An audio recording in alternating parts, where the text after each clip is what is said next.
पोल खोल news channel के एक मुलाकात सेगमेंट में आज हमारे साथ राजेश ठाकुर जी हैं।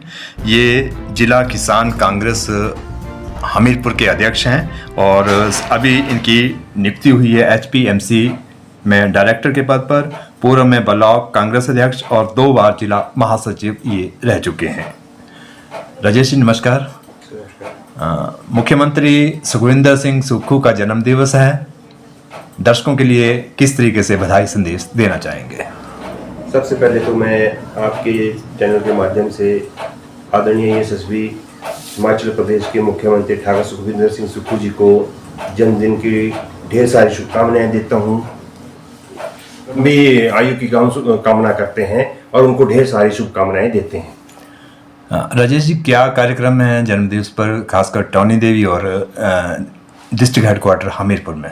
सर, हम जिला हेडक्वार्टर में जिला कांग्रेस कमेटी की तरफ से ब्लड डोनेशन कैंप लगाने जा रहे हैं और साथ में भंडारे का आयोजन भी हम कर रहे हैं।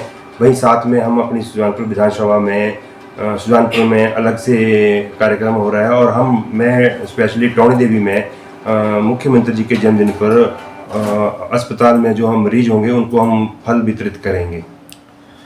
राजेश जी, हाल ही में बजट आया है हिमाचल प्रदेश का और मुख्यमंत्री का ये कहना है कि ग्रामीण अर्थव्यवस्था को मजबूत करने के लिए हमने विशेष प्रयास किए हैं। क्या कहना चाहेंगे?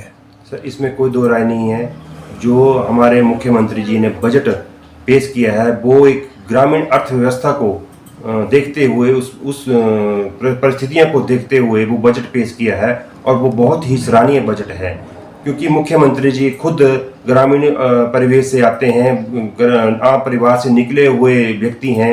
उन्होंने हर चीज़ को भांपा, उन्होंने हर चीज़ को देखा। आप देखेंगे कि इस बजट में हर वर्ग के व्यक्तियों को उसमें लाभ दिया गया है, चाहे अपना बागवान हो, किसान हो, महिलाएं हैं, हमारे बेरोजगार युवा साथी हैं और हमारे कर्मचारी हैं। उन सब के हितों को ध्यान में रखे हुए ये बजट जो है आदरणीय मुख्यमंत्री जी ने पेश किया है। बहुत ही सराहनीय बजट है और इससे ग्रामीण अर्थव्यवस्था को बहुत मजबूती मिलेगी। आप देखेंगे आने वाले समय में हमारी जो ग्रामीण अर्थव्यवस्था है वो ऊपर उठेगी।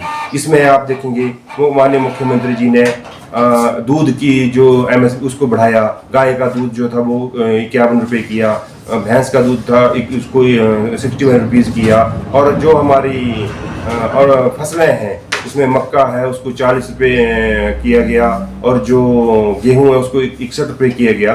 तो आप देखेंगे कि किस तरह से, और सबसे बड़ी बात है कि हम लोग जो उसमें कच्ची जो हल्दी होती है उसकी हम ज़्यादा पैदावार करते हैं, तो उसको ध्यान में रखते हुए आदरणीय मुख्यमंत्री CM साहब ने उसकी जो कीमत है वो 90 रुपये जो है वो निर्धारित की है। तो ये एक बहुत ही किसानों के लिए सुखदायी बजट है। राजेश जी, व्यवस्था परिवर्तन और इसी व्यवस्था परिवर्तन से संसाधन जुटाए जा रहे हैं और सरकार का मानना है कि केंद्र मदद नहीं कर रहा है। अपने प्रयासों से ही जो प्रदेश का विकास है, जो ज़रूरतमंद है उनकी मदद है वो की जा रही है और इन्हीं अभावों के बीच में प्रदेश सरकार को द बेस्ट परफॉर्मेंस अवार्ड हाल ही में मिला है। सर, इसके लिए तो मैं आदरणीय ठाकुर सुखविंदर सिंह सुक्खू जी को बहुत बहुत बधाई देता हूँ, क्योंकि आप देखेंगे कि सेंट्रल गवर्नमेंट ने पूरी तरह से जो हमारे इसमें बजट था उसको कट लगा दिया गया है। मतलब एक पैसे की वो हमारी मदद नहीं कर पा रहे हैं। पीछे आप देखेंगे कि जब आपदा आई 2 साल पहले तो 1 साल पहले, तो उस आपदा में माननीय मुख्यमंत्री जी ने अपने अथक प्रयासों से 4,500 करोड़ का जो आर्थिक पैकेज था वो उन्होंने पेश किया। उसमें से उन्होंने अपनी जो उनकी निजी आई थी सारा पैसा था उन्होंने उस आपदा में दिया।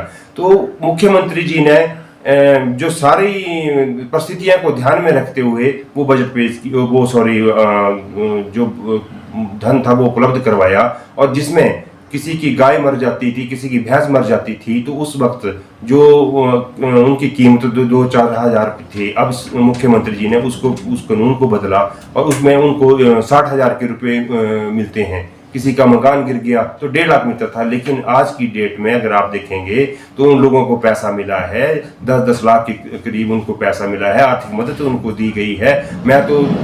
हम लोग तो सौभाग्यशाली हैं कि हमें एक ऐसा व्यक्ति मुख्यमंत्री के रूप में मिला है जो आम लोगों की पीड़ा को समझता है। दर्शकों, पोल खोल न्यूज़ में आप सुन रहे हैं राजेश ठाकुर को। ये जिला किसान कांग्रेस अध्यक्ष हमीरपुर और एचपीएमसी के डायरेक्टर हैं। आइए इनसे आगे बात करते हैं। गारंटियाँ बहुत बड़ा मुद्दा विपक्ष बनाता है कि गारंटियाँ जो हैं उसकी घोषणाएं की गई लेकिन इम्प्लीमेंट नहीं हुई। आप बताएंगे दर्शकों को कौन कौन सी गारंटी अभी तक पूरी हो चुकी है?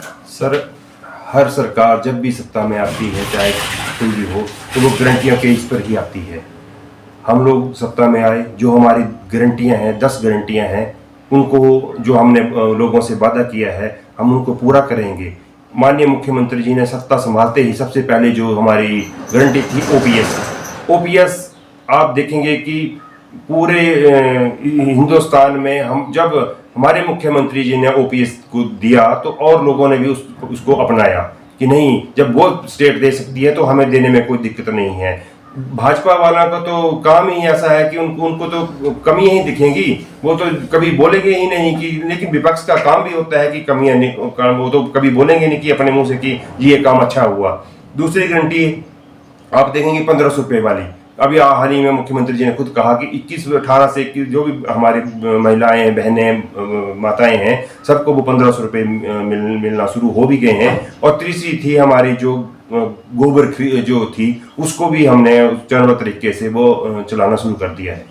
तो बाकी जो भी गारंटियां हैं वो धीरे धीरे आने वाले समय में हम उसको पूरा करेंगे। राजेश जी, जिला हमीरपुर की बात की जाए, कौन कौन से विकास कार्य यहाँ पर सुखविंदर सिंह सुक्खू के मुख्यमंत्री बनने के बाद शुरू हुए और क्या प्रोग्रेस है? क्योंकि जिले का मुख्यमंत्री होने का एक विशेष लाभ जिला को मिलता है। साथ में आप टौनी देवी के बारे में बताएं, क्योंकि सुजानपुर विधानसभा क्षेत्र का टौनी देवी कस्बा भी एक विशेष स्थान रखता है।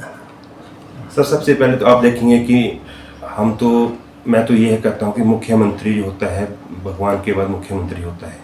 हमें हमीरपुर जिला वासियों को मुख्यमंत्री के रूप में हमें सुखविंदर सिंह सुक्खू जी मिले हैं। आप देखेंगे कि जो काफ़ी वर्षों पुराना बस अड्डा था, आज वो बस अड्डा बनकर तैयार होने लगा है। उसके बाद आप देखेंगे कि मेडिकल कॉलेज, हमारे लोगों को दूर दराज जाना पड़ता था, ये हमारे माननीय सुखविंदर सिंह सुक्खू जी का एक ड्रीम प्रोजेक्ट था, जिसको लेके वो बहुत चरणबद्ध तरीके से उसको तैयार कर रहे हैं। और साथ ही उन्होंने हमें हमीरपुर वासियों के लिए एक कैंसर हॉस्पिटल, जिसके लिए 680 रुपये का करोड़ का प्रावधान, बजट का प्रावधान हमें मिला है। और हाल ही में उन्होंने बजट सेशन में जो एक स्पाइस पार्क हमीरपुर जिला के लिए दिया है, ये बहुत बड़ी सर एक उपलब्धि है। जब वो सेंटर में हमारी यूपीए सरकार होती थी, तब हमारे सुक्खू जी एमएलए होते थे, तब उन्होंने वो चीज़ मांगी थी। उसके बावजूद सत्ता परिवर्तन हुआ, उन्होंने उसका टुक लगा, लेकिन सुक्खू जी ने अपने ही इस पे हिमाचल सरकार की तरफ से हमें वो स्पाइस पार्क जो है जिला हमीरपुर में दिया है। हम धन्यवाद उनके बहुत बहुत ऋणी रहेंगे। राजेश जी, आप सीएम साहब से मिलते रहते हैं। हाल में आप शिमला में मिले थे, किन मांगों को लेकर आप मिले थे और क्या आश्वासन सीएम साहब से आपको मिला था? सर, आपको पता है मैं तो हर वक्त जब भी जाता हूँ कोई ना कोई मांग लेके सीएम साहब से पक्का आता हूँ, और ऐसा भी नहीं है कि उन्होंने हमारी मांगों को कभी अनसुना किया है। सबसे पहले मेरी तो एक प्राथमिकता ये है कि मैं टौनी देवी में कस्बे में अपने इस इलाके में एसडीएम ऑफिस जो है उसके लिए मैं मांग मेरी तत्पर रहेगी। मैंने सीएम साहब को कहा है कि सर, मैं जब तक आप नहीं देंगे मैं भी आपका पीछा नहीं छोड़ूंगा। ये मेरी एक फर्स्ट प्रायोरिटी पे मांग है। और दूसरी एक है कि यहाँ पे टौनी देवी माता मंदिर है, 500-600 वर्ष पुराना मंदिर है, तो यहाँ एक पीडब्ल्यूडी रेस्ट हाउस की हमें बहुत ज़रूरत है, क्योंकि लोग आते हैं, लोग जाते हैं। तो उस एंगल से मैंने वो भी कहा है। और हॉस्पिटल के लिए मैंने 100 बेडेड हॉस्पिटल की मांग की है, तो साहब ने बड़ी जल्दी उस मांग को पूरा करने का आश्वासन दिया। तो दर्शकों, ये हैं राजेश ठाकुर जी, जो जिला हमीरपुर किसान कांग्रेस के अध्यक्ष और एचपीएमसी के डायरेक्टर हैं, और इन्होंने विस्तार से मुख्यमंत्री सुखविंदर सिंह सुक्खू के विकास कार्यों की चर्चा की और साथ में इन्होंने मुख्यमंत्री के जन्म दिवस पर पोल खोल न्यूज़ चैनल के माध्यम से बधाई संदेश भी दिया है। राजेश जी, बहुत बहुत धन्यवाद।